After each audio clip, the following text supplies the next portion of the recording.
দয়াময় আল্লাহর অন্যতম একটা দয়া হইতেছে যে দয়াময় আল্লাহ কোরআন শিক্ষা দিয়া মানুষ বানাইছেন। কোরআনের শিক্ষা যার মধ্যে থাকবে সে মানুষ হয়ে যায়, কোরআনের শিক্ষা যার মধ্যে থাকবে না সে কোনোদিন মানুষ হইতে পারে না। কোরআনের মধ্যে আমার আল্লাহ দুনিয়াকে ঢুকাইয়া দিয়েছেন, কোরআনের মধ্যে আমার আল্লাহ কবর হাসর আখিরাতকে ঢুকাইয়া দিয়েছেন, কোরআনের মধ্যে আমার আল্লাহ বিজ্ঞানকে ঢুকাইয়া দিয়েছেন। কোরআনের মধ্যে রয়েছে চিকিৎসা বিজ্ঞান, কোরআনের মধ্যে রয়েছে পদার্থ বিজ্ঞান, কোরআনের মধ্যে রয়েছে হিসাব বিজ্ঞান, কোরআনের মধ্যে রয়েছে রাষ্ট্রবিজ্ঞান, কোরআনের মধ্যে সমাজনীতি রয়েছে। কোরআনের মধ্যে আমার আল্লাহ সবকিছু ঢুকাইয়া এবার এমন ভাবে কোরআনওয়ালা বানাইছেন যেই মানুষটা কোরআনওয়ালা হয়ে যাইল সে দুনিয়া এবং আখিরাতের দুই জাহানের বাদশা হয়ে গেল। দুনিয়ার মধ্যেও সে তার লিডারশিপ চলে, আখিরাতের মধ্যেও তার লিডারশিপ চলে। এমনকি কোরআনের দৌলত যিনি পাইলেন, দুনিয়ার ক্ষমতা যেখানের মধ্যে খতম হয়ে যায়, একজন কোরআনওয়ালার ক্ষমতা সেখানের মধ্যে তখনও চলে। বলি সুবহানাল্লাহ। দুনিয়ার নিয়ম হইতেছে একজন ডাক্তার চূড়ান্ত একটা পর্যায়ে যখন পৌঁছে যায় তখন তার মধ্যে ধস নেমে আসে।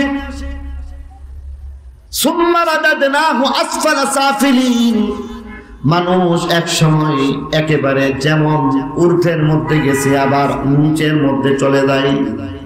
এক সময় তার শরীরের মধ্যে শক্তি থাকে, এক সময় দুর্বল হয়ে যায়।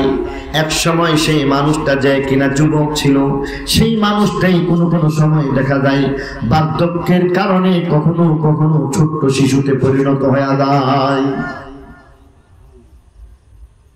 ডাক্তারি বিদ্যা অর্জন করলেন, অনেক বড় ডাক্তার হয়ে গেলেন। ডাক্তার হয়ে যাওয়ার পরে এক সময় সরকার আপনাকে বলবে আপনার মেয়াদ ফুরাইয়া গেছে, এখন থেকে আর আপনাকে ডাক্তারি করা লাগবে না, ঘরের মধ্যে আপনি অবসরে থাকবেন।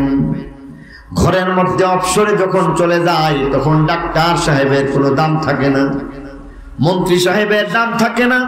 এক সময় মন্ত্রী সাহেব অনেক ক্ষমতাধর থাকেন, কিন্তু এক সময় বয়স বাড়ার সাথে সাথে তার দাম কমে গেল। ইঞ্জিনিয়ার সাহেবের দাম কমে গেল, তিনি একজন বয়স্ক ইঞ্জিনিয়ার, এবার তার সম্মান আছে। দূর থেকে মানুষ হয়তো কিছুটা সম্মান দেয়, কিন্তু বাস্তবতার আলোকে দেখবো তার কাছে কেউ যায় না, কেউ তার কাছ থেকে পরামর্শ পায় না। কিন্তু দেখা যায় কোরআনের ইলম যার মধ্যে থাকবে, বয়স যত বাড়বে তার দাম তত বাড়বে, বয়স বাড়ার সঙ্গে সঙ্গে তার দাম এত বাড়ে। হযরত আহমদ শফি রাহমাতুল্লাহি আলাইহি উদাহরণ হিসাবে বলা যায়, যখন তিনি ছোট্ট ছিলেন, যখন তিনি মিশকাত শরীফ পড়াইতেন, 40 বছর বয়স যখন ছিল তখন তার দাম ছিল কম। মিশকাত শরীফ পড়াইছেন, সারাটা জীবন মিশকাত শরীফ পড়াইছেন, আরো বয়স বাড়ছে কিন্তু তার দাম কমে নাই, আরো বাড়ছে। বুখারী শরীফ পড়াইতে শুরু করলেন, সিয়াসের কিতাবগুলিকে পড়াইতে শুরু করলেন, আরো বয়স বাড়ছে, তিনি পড়াইতে পারেন না। ওনাকে অবসরের মধ্যে দেওয়া হয় নাই, বরং বলে দেওয়া হইতেছে হাটহাজারী মাদ্রাসার মধ্যে আপনি কেবল শুয়ে থাকবেন, তথাপি আপনি মুহতামিম, তথাপি আপনি শাইখুল হাদিস। আরো বয়স বাড়ছে, মানুষকে পর্যন্ত ঠিকঠাক মতো চিনতে পারে না, তার দাম এত বাড়ছে। এক আহমদ শফির দোয়া নেওয়ার জন্য সারা বাংলাদেশের মানুষ তাকায় থাকছে, তাকে নেওয়ার জন্য চেষ্টা করে, যখন পারে না তখন হেলিকপ্টার দিয়ে নিয়ে যায়। ঠিক কিনা বলেন? তাহলে বোঝা গেল দুনিয়ার জ্ঞান বিজ্ঞানের দ্বারা বয়স বাড়লে আস্তে আস্তে দাম কমে, আর কোরআনের ইলমের দ্বারা বয়স বাড়ার সাথে সাথে দাম বাড়ে না কমে? দাম বাড়ে। কোরআনের মধ্যে আমার আল্লাহ দুনিয়া দিয়ে দিয়েছেন, কোরআনের মধ্যে আমার আল্লাহ চিকিৎসা বিজ্ঞান দিয়ে দিয়েছেন, হিসাব বিজ্ঞান দিয়ে দিয়েছেন, পদার্থ বিজ্ঞান দিয়েছেন। অনেক বলা যাইবে, নির্দিষ্ট সময়ের মধ্যে বয়ান শেষ করা দরকার, এবার দেখুন পদার্থ বিজ্ঞান কেমন করে আমার আল্লাহ কোরআনের মধ্যে দিয়ে দিয়েছেন। পৃথিবী সৃষ্টির রহস্য নিয়ে বিজ্ঞানীরা চিন্তা করলেন। পৃথিবী সৃষ্টির রহস্য নিয়ে যখন বিজ্ঞানীরা চিন্তা করলেন, এবার ওনারা চিন্তা করে বের করলেন আর এক পর্যায়ে বললেন তাদের একটা থিওরি, যার নাম হইতেছে বিগ ব্যাং। তাদের একটা থিওরির নাম বিগ ব্যাং। এই বিগ ব্যাং তথ্যের ভিত্তিতে পৃথিবী সৃষ্টির রহস্য উন্মোচন করার চেষ্টা করেছেন। বিগ ব্যাং বিষয়টা একটু বোঝার চেষ্টা করি। বিগ ব্যাং মানে হইতেছে মহাবিস্ফোরণ। বিজ্ঞানীরা বলতেছে যে এই 7 আসমান 7 জমিন ছিল না, বরং এটা সৃষ্টি হয়েছে, তারা বলে প্রাকৃতিক ভাবে। আসলে প্রাকৃতিক ভাবে না, এই প্রকৃতির মালিক আল্লাহ নিজে সৃষ্টি করছেন। আল্লাহ নিজে সৃষ্টি করছেন। এরা বলতেছে আসমান এবং জমিন, আজকের এই বিশাল আসমান এবং জমিন কেমন করে সৃষ্টি হয়েছে? বলেন যে 1 সেন্টিমিটারকে ভাগ করা হবে। 1 সেন্টিমিটার বোঝানোর জন্য বলবো, আমার আঙ্গুলের সামনের অংশটা মনে করে, আমার আঙ্গুলের সামনের যে অংশটা, একটা গিট এতটুকু পর্যন্ত মনে করে, এটাকে কোটি কোটি ভাগে ভাগ করে। বিজ্ঞানীরা হিসাবও বলছে, আমি এই হিসাব অনুযায়ী বলতে পারি না। ওনারা বলেছেন 1 লেখার পরে তার ডান দিকে 33টা শূন্য দেন। কয়টা শূন্য? জোরে বলতে হবে। আমার কথা আপনারা বুঝতেছেন? মেহেরবানি করে শুনবেন, লাভ হবে। কোরআন শুধুমাত্র আখিরাতের কথাই বলে না, কোরআন জ্ঞান বিজ্ঞানের কথা বলেছে। কোরআন এমন সব বিজ্ঞানের কথা বলে যায় যা আজ থেকে 1500 বছর আগে কোরআন যেই কথা বলে দিয়ে গেছে, বিজ্ঞানীরা অবাক পেরেশান যে কোরআন বলে কি। এক সময় বিজ্ঞানীরা বলতে শুরু করেছে কোরআন তো মনে হয় বিজ্ঞানের গ্রন্থই। সুবহানাল্লাহ। 1 লিখে ডান পাশে একটা শূন্য দিলেন, কত হইল? 2টা শূন্য দিলে, 3টা শূন্য দিলে, 10টা শূন্য দিলে কয়টা হয় চিন্তা করে দেখেন। 20টা শূন্য দিলে কয়টা হয় চিন্তা করে দেখেন। 1 লেখার পরে তার ডান দিকে 33টা শূন্য দিলে একটা অসাধারণ বিরাট একটা সংখ্যা হয়ে যায়। এটা আমি হিসাব করে বুঝি না, এটা কিভাবে বলবো। সে যাই হোক, 1 লেখার পরে ডান দিকে 33টা শূন্য দিলে যে বিরাট একটা সংখ্যা হয়ে যায়, এত ভাগের 1 ভাগ 1 সেন্টিমিটারকে ভাগ করেন। মাদ্রাসার ছাত্ররা আছে কিছু, এদেরকে সহজে বোঝানো যাইব। এইটাই হলো জুজউল্লাযী লা ইয়াতাজাজ্জা। জুজউল্লাযী লা ইয়াতাজাজ্জা মাদ্রাসার ছাত্ররা যা পড়ে, মনে করেন এমন একটা অংশ যাকে ভাগ করা যায় না, চোখে বোঝা যায় না, এমন একটা ক্ষুদ্র কণিকা, যেই ক্ষুদ্র কণিকাকে মেশিন পত্র দিয়েও দেখা সম্ভব হয় না। বিজ্ঞানীরা বলতেছেন এমন ছোট্ট একটা কণিকা, তার মধ্যে বিগ ব্যাং তথা মহা বিস্ফোরণের ঘটনা ঘটলো। সিমের বিচি দেখছেন? কথা কই না অনেরা, আর কথা বেগন্য বুঝেন তো বুঝিলে অনেরা কই না কেন? আই তোরা তোরা সাতগে কথা শিখব, বুঝি না কথা। অনেরা আর কথা ব্যাকরণ বুঝেন? আচ্ছা আচ্ছা, তো ব্যাকরণ বুঝিলে উত্তর দেওয়ান ফরিব। অনেরা রাজি আসুন?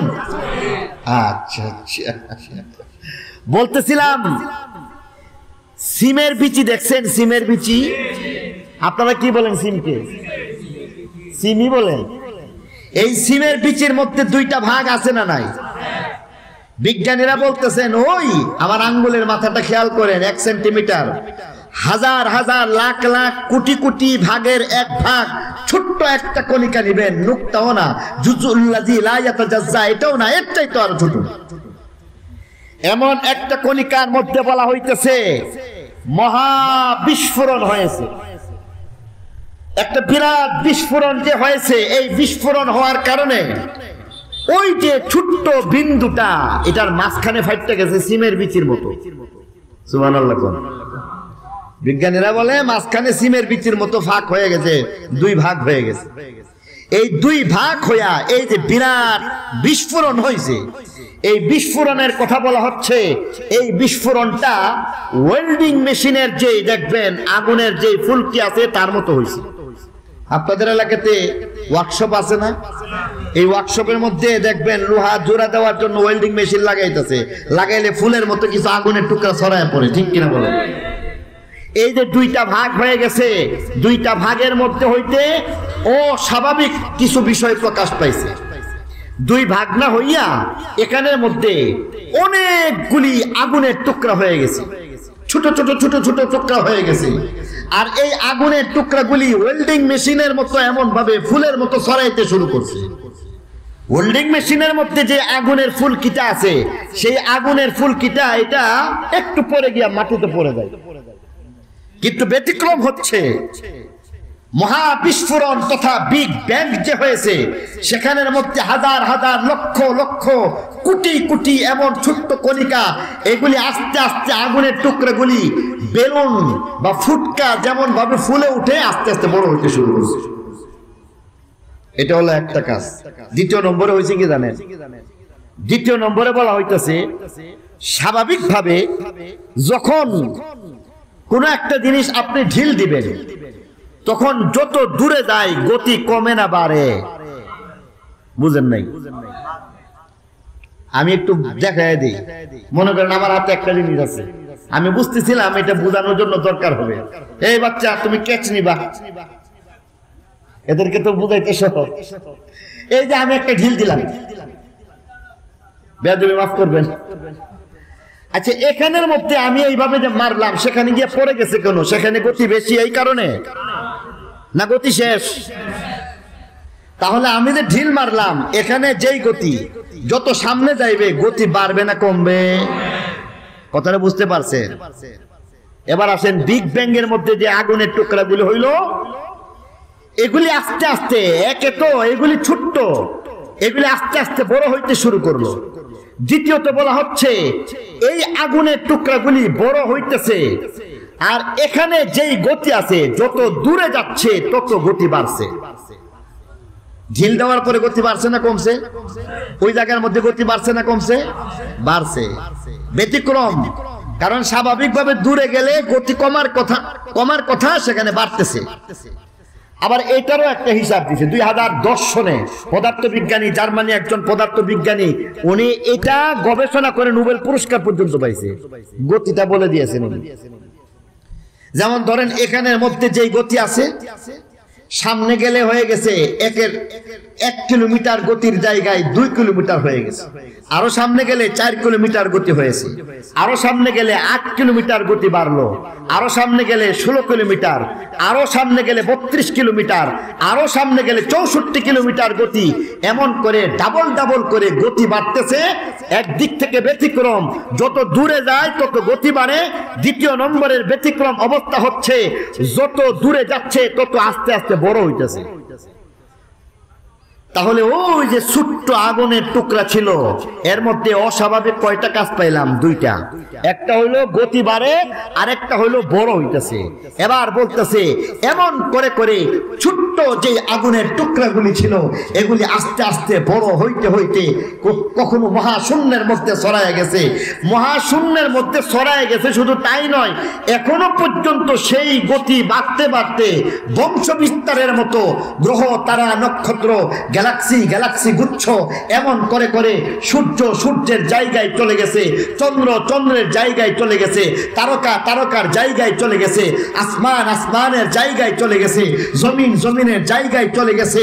এই থেকে বিজ্ঞানীরা বলতে চান, পৃথিবী সৃষ্টির রহস্য যদি আমরা উন্মোচন করতে চাই, তাহলে আসমান এবং জমিন আসলে একটা ছিল। তারা কি বলতে চান? তারা কি বলতে চান? আসমান এবং জমিন একটা ছিল, ওই ছোট্ট বিন্দু। মনে আছে? আমি জানি না আপনাদেরকে বুঝাইতে পারতেছি কি পারতেছি না। এখানে কিছু ছাত্র আছে, এই কারণে মনে করতেছি এরাও বোঝা দরকার, আশা করি তারা বুঝবে। তাহলে আসমান এবং জমিন এটা কি আগে থেকে আলাদা, না আল্লাহ আলাদা করে দিয়েছেন? বিজ্ঞানীরা বলতেছে আগে থেকে আলাদা ছিল না। বিজ্ঞানীরা বলতেছেন বিগ ব্যাং, ছোট্ট কণিকা, তার মাঝখান দিয়ে মহাবিস্ফোরণ হয়ে 2 ভাগ হয়েছে। এর মধ্যে অনেকগুলি আগুনের ফুলকি হয়ে আস্তে আস্তে আসমানের জায়গায় গেছে, জমিনের জায়গায় গেছে। এটা হচ্ছে বর্তমান বিজ্ঞানীরা, এবং এই বিজ্ঞানীদের মধ্যে হইতে বেশিরভাগ বিজ্ঞানী এটাকে সমর্থন করেছেন। বিগ ব্যাং তথ্যের ভিত্তিতে বলা হয় আসমান এবং জমিন ওতপ্রোতভাবে এক অভিন্ন একটা বস্তু ছিল, পরবর্তীতে আল্লাহ আলাদা করে দিয়েছে। এতটুকু আলোচনার পরে আবার কোরআন কি বলে, কোরআনকে একটু জিজ্ঞাসা করি, কোরআনকে আবার একটু জিজ্ঞাসা করে দেখা যাক কোরআন কি বলতে চাই। আল্লাহ এবার সূরা আম্বিয়ার মধ্যে পরিষ্কার বলে দিতেছেন, আওয়ালাম ইয়ারাল্লাযীনা কাফারু আন্নাস সামাওয়াতি ওয়াল আরদা কানাতা রাতকান ফাফাতাকনাহুমা। আমি এতটুকুই পড়লাম। আওয়ালাম ইয়ারাল্লাযীনা কাফারু, অবিশ্বাসীরা কেন ভেবে দেখে না, আন্নাস সামাওয়াতি ওয়াল আরদা, আসমান এবং জমিন সমূহ, কানাতা রাতকান, এক অভিন্ন একটা বস্তু ছিল, ফাফাতাকনাহুমা, আমি আল্লাহ রাব্বুল আলামিন এগুলিকে পৃথক করে দিলাম, আলাদা করে দিলাম। আসমানকে আসমানের জায়গায় পাঠাইয়া দিলাম, জমিনকে জমিনের জায়গায় পাঠাইয়া দিলাম। জোরে জোরে বলি সুবহানাল্লাহ।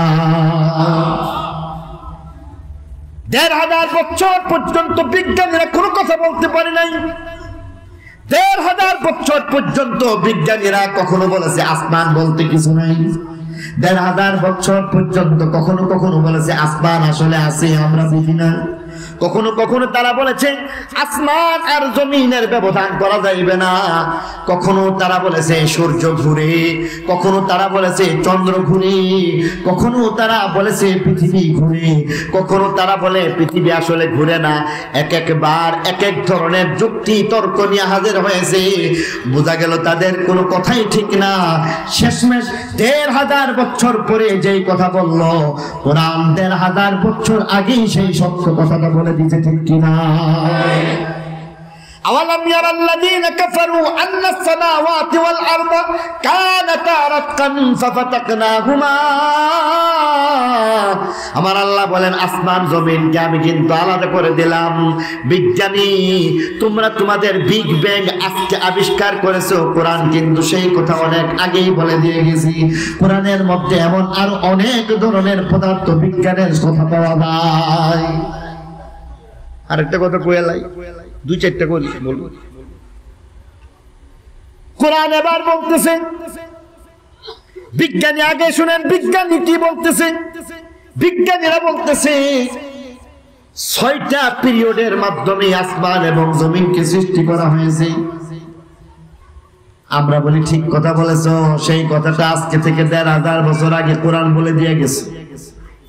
বিজ্ঞানীরা বিভ্রান্ত করার জন্য প্রশ্ন করে, আর এক পর্যায়ে বলতেছি দিবস এটাকে হিসাব করা হয় সূর্যের মাধ্যমে। আসমান জমিন সবকিছুকে আল্লাহ যখন সৃষ্টি করেছেন তখন তো সূর্য ছিল না। উলামায়ে কেরাম বলেন না না, অসুবিধা নাই, অসুবিধা নাই। তারপরও আল্লাহর পক্ষ থেকে সম্ভব। আল্লাহ চাইলে সূর্য চন্দ্র ছাড়াও আসমান বানাইতে পারেন নাকি পারেন না?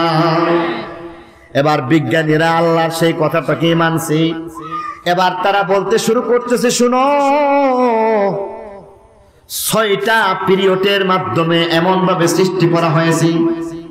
এরা আবার বলতেছে শোনো ৬টা পিরিয়ডের মাধ্যমে কেমন করে সৃষ্টি হয় বলে দিতেছেন। তারা এক পর্যায়ে বলছেন ৬টা পিরিয়ডের মধ্যে ৩.৫ মিনিটের মধ্যে ৭ আসমান এবং জমিন সৃষ্টি হয়ে গেছে। বলি সুবহানাল্লাহ।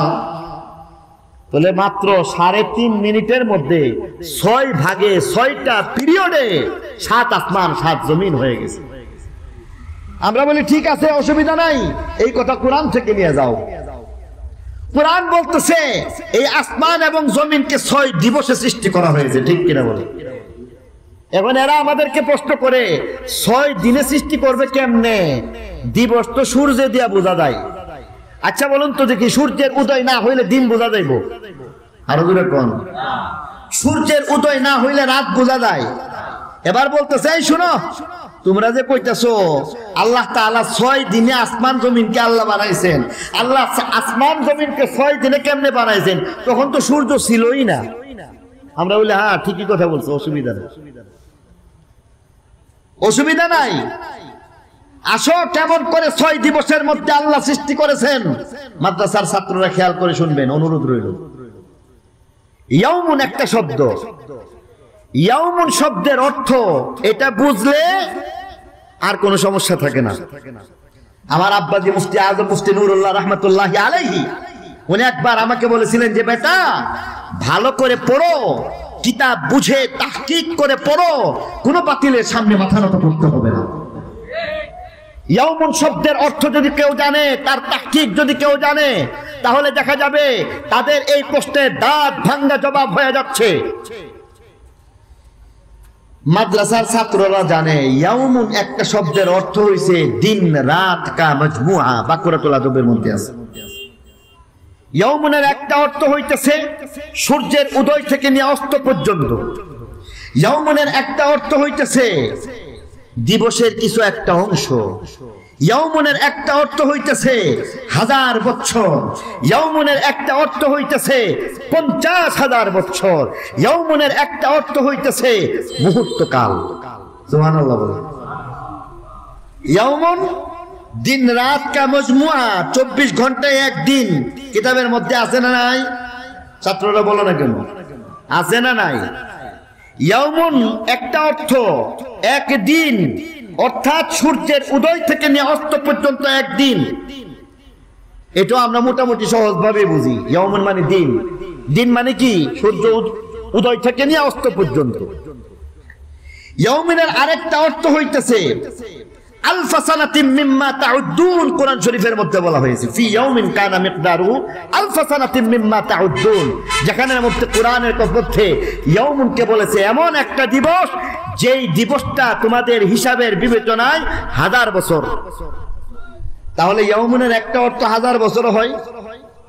ইয়াউমুনের আরেকটা অর্থ কোরআনের ভাষায় বলা হয়েছে খামসিনা আলফা সানা, 50,000 বছর। তাহলে আমরা ইয়াউমুন শব্দের অনেকগুলো অর্থ পাইলাম। ইয়াউমুন শব্দের একটা অর্থ 50,000 বছরের একটা দিন। ইয়াউমুন শব্দের একটা অর্থ 1000 বছরের একটা দিন। ইয়াউমুন শব্দের একটা অর্থ 24 ঘন্টার একটা দিন। ইয়াউমুন শব্দের একটা অর্থ বলা হইতেছে সূর্য উদয় থেকে অস্ত নেওয়া পর্যন্ত একটা দিন। ইয়াউমুন শব্দের একটা অর্থ হচ্ছে মুহূর্তকাল। কুল্লা ইয়াউমিন হুয়া ফি শাআন, সূরাতুর রহমানের মধ্যে আছে কুল্লা ইয়াউমিন হুয়া ফি শাআন। প্রত্যেকটা মুহূর্ত, এক একটা মুহূর্ত কালকে ইয়াউমুন হিসাবে আখ্যায়িত করা হয়েছে। তাহলে এবার বলেন ইয়াউমুনের জন্য সূর্যের দরকার আছে? জোরে বলেন। আল্লাহ চাইলে সূর্য ছাড়া দিন দিতে পারে নাকি পারে না? তাহলে এবার দেখেন আল্লাহ বলতেছেন 6 দিবসের মধ্যে সৃষ্টি করেছি। 6 দিবসের মধ্যে সৃষ্টি করার একটা অর্থ তো এটাও আছে 6টা মুহূর্তে আমি সৃষ্টি করেছি। বিজ্ঞানীরা বলতেছে 6টা ধাপে 6টা মুহূর্তে 3.5 মিনিটের মধ্যে এই আসমান জমিন ভূমণ্ডল নভূমণ্ডল সবকিছুকে সৃষ্টি করেছেন আল্লাহ। আজ থেকে 1,500 বছর আগে আমার নবী, আপনার নবী, মাহবুব নবী, শ্রেষ্ঠ নবী উনার মাধ্যমে জানায় দিয়েছেন 6 দিন মানে হইতেছে 6টা মুহূর্তে 6টা ধাপে আসমান জমিনকে বানায় দিয়েছেন। বিজ্ঞানের কথার বাইরে গেছে না? বিজ্ঞান এটাই বলে। বিজ্ঞান বলে 3.5 মিনিটের মধ্যে 6 ধাপ হয়ে গেছে। আমার আল্লাহ বলতেছেন আসমান এবং জমিনকে 6টা দিবসের মধ্যে সৃষ্টি করলাম, 6টা মুহূর্তের মধ্যে সৃষ্টি করলাম, 6টা ধাপে সৃষ্টি করলাম। অতএব তোমরা যে বিগ ব্যাংয়ের তথ্য নিলা, সেই তথ্য অনুযায়ী যেই কথা বলতে চাও, আজকে থেকে 1,500 বছর আগে কোরআন সেই সত্য কথা বলে গেছে। বলে সুবহানাল্লাহ। পদার্থ বিজ্ঞানের আরো একটা কথা আছে যেখানে বলা হয়েছে পৃথিবী বর্ধনশীল। শূন্য, মহাশূন্য এটা বাড়তেছে। বিগ ব্যাং তথ্য এটাই বলতেছে বাড়তেছে। এটাও কোরআনের মধ্যে আছে, এটাও কোরআনে পাকের মধ্যে বলা হয়েছে ওয়াস-সামাআ বানাইনাহা বিআইদিন ওয়া ইন্না লামুসিউন। মুসি ইসমে ফাইলের সিগা, মুসিউন বহুবচন।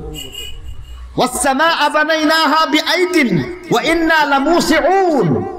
আল্লাহ বলেন এই আসমান এবং জমিনকে আমার নিজের শক্তি বলে, নিজের কুদরতে, নিজের হাতে বানাইছি। সুবহানাল্লাহ। আসমান জমিনকে কে বানাইছে? আরো জোরে বলেন, কে বানাইছে?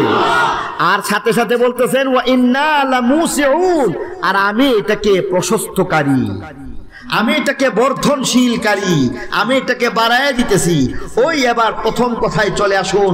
বিগ ব্যাং তথ্য বলতেছে মহা বিস্ফোরণের মাধ্যমে যে অসংখ্য অগণিত লক্ষ লক্ষ কোটি কোটি যেই কণিকা রয়েছে, এগুলি আস্তে আস্তে বড় হচ্ছে, বংশ বিস্তার হচ্ছে, গ্রহ তারা নক্ষত্র গ্যালাক্সি গ্যালাক্সি গুচ্ছ এই সব কিছু একের পর এক হয়েই যাচ্ছে। সুবহানাল্লাহ। শেষ কথা ব্ল্যাক হোলের কথা বলে শেষ করতে চাই। ব্ল্যাক হোল, নদীমাতৃক বাংলাদেশের মানুষকে ব্ল্যাক হোল বোঝানো আশা করি অনেকটা সহজ হবে। নদীর মধ্যে, সাগরের মধ্যে দেখবেন স্রোত যখন থাকে তখন মাঝে মধ্যে একটা পাক উঠে, উঠে নাকি উঠে না? এই পাকের মধ্যে ছোটখাটো জিনিস রাখলে এটা নিচে চলে যায় কি যায় না? আর এই পাকের অবস্থা যদি বড় হয়ে যায়, বিশেষ করে যদি সংকেত চলতে থাকে, 5 নম্বর সংকেত, 10 নম্বর সংকেত যদি চলতে থাকে সাগরের মধ্যে, এখানের মধ্যে, আজকে বিজ্ঞানের বদৌলতে আমাদেরকে এগুলি দেখায় দেয়। এই পাকের মধ্যে সাগর পড়লে শেষ, ঠিক কিনা? কি বলে, স্টিমার পড়লে শেষ হয়ে যায়। এই পাকের মধ্যে যা পড়ে এগুলি যেমন ভাবে শেষ হয়ে যায়, বলতেছে মহাশূন্যের মধ্যে গ্রহ তারা নক্ষত্র গ্যালাক্সি গ্যালাক্সি গুচ্ছ আছে, সেখানের মধ্যে এমন একটা তুফান হয়, সেখানের মধ্যে সেই তুফানের মধ্যে দেখা যায় এমন ভাবে ঘূর্ণিঝড়ের মতো একটা পাক যখন চলতে থাকে, 13 লক্ষ গুণ বড় সূর্য, এই সূর্য যখন তার পাশ দিয়া থাকে, এমন একটা সূর্য না, হাজার হাজার সূর্য, এগুলি যখন সেই পাকের মধ্যে পড়ে যায় তখন সকল সূর্যগুলি ধ্বংস হয়ে যায়। এটাকে বলা হয়, বাংলাতে বলে, ইংরেজিতে বলে ব্ল্যাক হোল, আর বাংলাতে বলে অন্ধকার গহ্বর। এই অন্ধকার গহ্বরের কথা, এই সেদিনের কথা বিজ্ঞানীরা বলতেছে ব্ল্যাক হোল। এই শতাব্দীর কথা, আজকে থেকে 50 বছর আগে বিজ্ঞানীরাও জানতো না যে মহাশূন্যের মধ্যে ব্ল্যাক হোল হইতে পারে, মহাশূন্যের মধ্যে এমন কোন একটা অন্ধকার গহ্বর থাকতে পারে। কোরআন 1500 বছর আগে সূরা ওয়াকিয়াতে বলছে, ফালা উকসিমু বিমাওয়াকি'ন নুজুম ওয়া ইন্নাহু লাকাসাবুন লাউ তা'লামুনা আযীম। ফালা উকসিমু বিমাওয়াকি'ন নুজুম ওয়া ইন্নাহু লাকাসাবুন লাউ তা'লামুনা আযীম। বিজ্ঞানীরা বলতেছে সাগরের নিচে এমন ভাবে আগুন আছে, সাগরের নিচে আগুনের কথা বিজ্ঞান বলতেছে আজ থেকে 1500 বছর আগে। বিজ্ঞান নয়, বরং স্বয়ং কোরআন সেই কথা বলে দিয়ে গেছে। বলি সুবহানাল্লাহ। তাহলে বোঝা গেল কোরআন কেবল আখিরাত না, দুনিয়াও আছে। রব্বানা আতিনা ফিদ দুনিয়া হাসানা ওয়া ফিল আখিরাতি হাসানা, দোয়া করি আমরা। দুনিয়াটা তো আগেই আমরা বিশ্বাস করি, আসলে আমাদের সামনে, মুমিনের সামনে আখিরাতের চাইতে বড় আর কিছু নাই, ঠিক কিনা বলেন? এই কারণে বলতেছে এইভাবে দুনিয়াদারির পদার্থ বিজ্ঞান নিয়ে তুমি মানুষ হয়ে যাইবা, হইতে পারে না। বিজ্ঞানী হয়ে মানুষ হয়ে যাইবা, হইতে পারে না। ডাক্তার হয়ে মানুষ হয়ে যাইবা, হইতে পারে না। ইঞ্জিনিয়ার হয়ে মানুষ হয়ে যাইবা, হইতে পারে না। সত্যিকারের মানুষ হয়ে যায় কোরআনের ছোঁয়া লাগবে। আমার আল্লাহ বলেন, আর রহমান আল্লামাল কুরআন খালাকাল ইনসান আল্লামাহুল বায়ান। আমার আল্লাহ বলেন, দয়াময় আল্লাহ কোরআন শিক্ষা দিয়া মানুষ বানাইছেন। কোরআনের ছোঁয়া লাগলে মানুষ হয়ে যায়, কোরআনের ছোঁয়া লাগলে খাঁটি সোনায় পরিণত হয়ে যায়। আল্লাহ বলেন, কোরআনের ছোঁয়া লাগলে কেমন মানুষ হয়ে যায়? কোরআনের ছোঁয়া লাগছে যেই বছরে বছর দামি হয়ে গেছে, যেই কালে কোরআন লাগছে কোরআন দামি, সেই কাল দামি হয়ে গেছে। যেই মাসের মধ্যে কোরআন লাগছে সেই মাস দামি হয়ে গেছে। যেই দিবসের মধ্যে কোরআন যুক্ত হয়ে গেছে সেই দিবস দামি হয়ে গেছে। যেই রজনীর মধ্যে কোরআন দিয়ে আমি যুক্ত হয়ে যায় সেই রজনী দামি হয়ে যায়।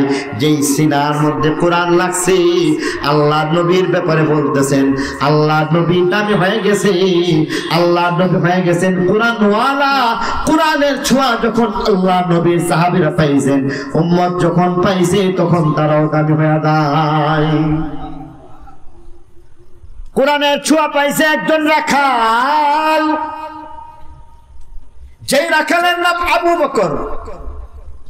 আবু বকর রাখাল, জগতের কেউ তাকে চিনবার কথা না, মক্কা শরীফের মধ্যেও কেউ তাকে তেমন ভাবে চিনবার কথা না। আল্লাহ নবীর সঙ্গ লাভ করলেন, কালিমা পড়লেন, আর কালিমা পড়ে এবার মুসলমান হয়ে যান। কোরআনের ছোঁয়া তার মধ্যে চলে আসছে, তিনি কোরআনওয়ালা হয়ে গেছেন, তার মর্যাদা বাড়ছে, তার দাম বাড়ছে। সিদ্দিক হিসাবে সারা দুনিয়া আখিরাতের মধ্যে চমকাইতে শুরু করেছে। জান্নাতের মধ্যে সিদ্দিকের চাইতে দামি আর কেউ হয় না। আল্লাহ নবী যার সাথে বন্ধুত্ব করার জন্য আগ্রহ পোষণ করেন, রাখালের কথা দেখে দেখে আল্লাহ নবী ফরমান, লাউ কুনতু মুত্তাখিদান খালিলান লাত্তাখাযতু আবু বকরিন খালিলা। আমি তো আমার মালিক মাবুদ আল্লাহকে আপন বানাইছি। আল্লাহ আমার রব, আল্লাহ আমার সব, আল্লাহ আমার মাহবুব, আমি তার মাহবুব। অতএব আমি আল্লাহ পরে আর কাউকে মাহবুব আর বন্ধু বানাইতে চাই না। তবে শুনো, কোরআনের ছোঁয়ায় ধন্য রাখাল আবু বকর এত ভালো লাগে, মুহাম্মদুর রাসূল বলে আমি তার সাথে বন্ধুত্ব করতে মন চাই। কোরআনের ছোঁয়া পাইছে হযরত আবু বকরের পরে হযরত উমর। এক সময় তার মধ্যে ঈমান ছিল না, ত্রাসের রাজত্ব কায়েম করেছিলেন হযরত উমর। মক্কার মধ্যে কেউ তার সামনে দাঁড়াইবার ক্ষমতা রাখে না। এমন একজন মানুষ কোরআনের ছোঁয়া পাইল, এমন একটা মানুষ যখন কোরআনের ছোঁয়া পাইয়া যায়, কোরআনের আওয়াজ তার কানের মধ্যে গিয়ে এবার পড়লো, এবার পাগল হয়ে গেছি। সঙ্গে সঙ্গে কালিমা পড়লো, কালিমা পড়ে মুসলমান হয়ে যায়, ঈমান নিয়ে আসে।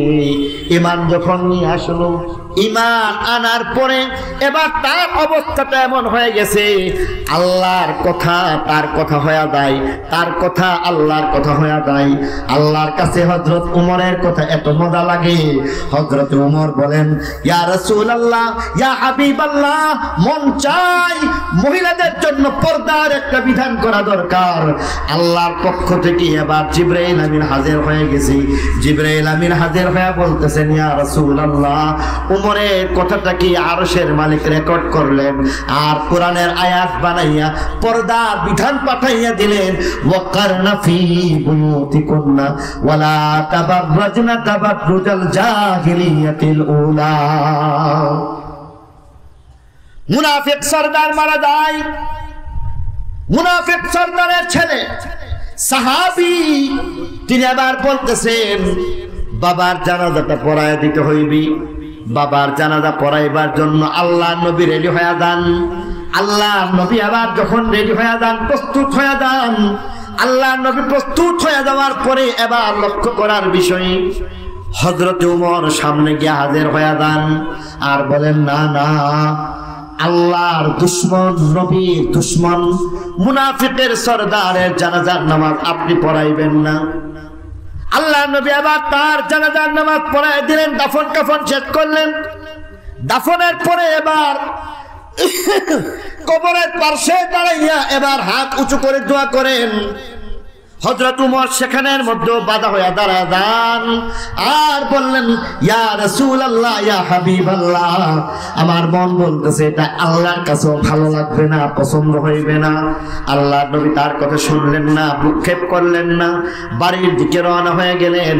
জিবরাইল আমিন হাজির হয়ে বলতেছেন, উমরের কথা আরশের মালিক রেকর্ড করলেন, আর সেই কথা দিয়া কোরআনের আয়াত বানাইয়া আজকে আপনার সামনে তেলাওয়াত করে বলার জন্য জন্য শুনাইবার জন্য বললেন। এবার জিবরাইল আমিন আল্লাহ নবীকে শোনায় পড়লেন, লা তুসাল্লি আলা আহাদিন মিনহুম মাতা আবাদা ওয়ালা তাকুম আলা কবরিহি। মুনাফিক মরলে জানাজাও পড়াইবেন না, মুনাফিক মরলে তার কবরের পাশে দাঁড়ায় এমন ভাবে দোয়াও করবেন না। ইন্নাল মুনাফিকিনা ফিদ দারকিল আসফালি মিনান নার। মুনাফিকের মতো এত বড় বেঈমান কাফের কেউ না। হযরত উমরের কথা এমন ভাবে আল্লাহ তাআলা রেকর্ড করে করে কোরআনের আয়াত বানাইছেন কমপক্ষে 10 জায়গার মধ্যে। সুবহানাল্লাহ। কোরআনের ছোঁয়া পায়া তিনি কেমন হয়েছেন আল্লাহ নবী এই কারণে বলেন, তোমরা আমার উমরকে চিনো না। লাউ কানা বাদি নবী লাকানা উমর। আমার পরে আর একটা মানুষ নবী হওয়ার সুযোগ থাকলে উমর নবী হয়ে যায়। সুবহানাল্লাহ কইেন না, আরো জোরে কোন। আল্লাহ নবীর কোরআনের ছোঁয়া পাইছে উসমান, জিন্নুরাইন হয়ে গেছে। কোরআনের ছোঁয়া পাইছে হযরত আলী, মদিনাতুল ইলম, আলী বাবুহা হয়ে গেছে। ছোঁয়া পাইছে আবু যর গিফারি রাদিয়াল্লাহু আনহু, জাহিদ হয়ে গেছে। ছোঁয়া পাইছেন আবু হুরায়রা রাদিয়াল্লাহু আনহু, মুহাদ্দিস হয়ে গেছেন। হাদিসের পাতায় পাতায় তার নাম। নাস্তার পরে ইনশাআল্লাহ সকালে সুবহানাল্লাহ বলবো। হ্যাঁ, কি কোন নিয়ত আছে? কি কোন একবার সুবহানাল্লাহ বলতে পারবেন? এই কোরআন হচ্ছে মানুষকে মানুষ বানায় দিতে পারে। কোরআনের মধ্যে লয় নাই, ক্ষয় নাই, পরিবর্তন নাই। যেমন কোরআন ছিল যেমন কোরআন আছে, যেমন কোরআন থাকতে হবে। আর যারা এই কোরআনের সাথে মিলে মিশে থাকতে পারে তারা আল্লাহর কাছে দামি হয়ে যায়। এরা কেমন দামি হয়? খায়রুকুম মান তাআল্লামাল কুরআন ওয়া আল্লামা। তোমাদের মধ্যে সবচাইতে দামি, যেই দামি হওয়ার জন্য তুলনা করা সম্ভব না এমন দামি হয়েছে কোরআনওয়ালা। মান ইউরিদিল্লাহু বিহি খায়রান ইউফাক্কিহু ফিদ্দীন। যার প্রতি আল্লাহর দয়া আছে, যার ব্যাপারে আল্লাহ ভালো চান, আল্লাহ তাকে কোরআনের ফাকাহাত দান করেন। বলি সুবহানাল্লাহ। অতএব এই কোরআনের পাশেই আমাদেরকে থাকতে হবে, কোরআনের ছায়াতলেই আমাদেরকে থাকতে হবে। আর এই কোরআনের ছায়াতলে থাকবো দুনিয়ার কারণে না, আখিরাতের কারণে।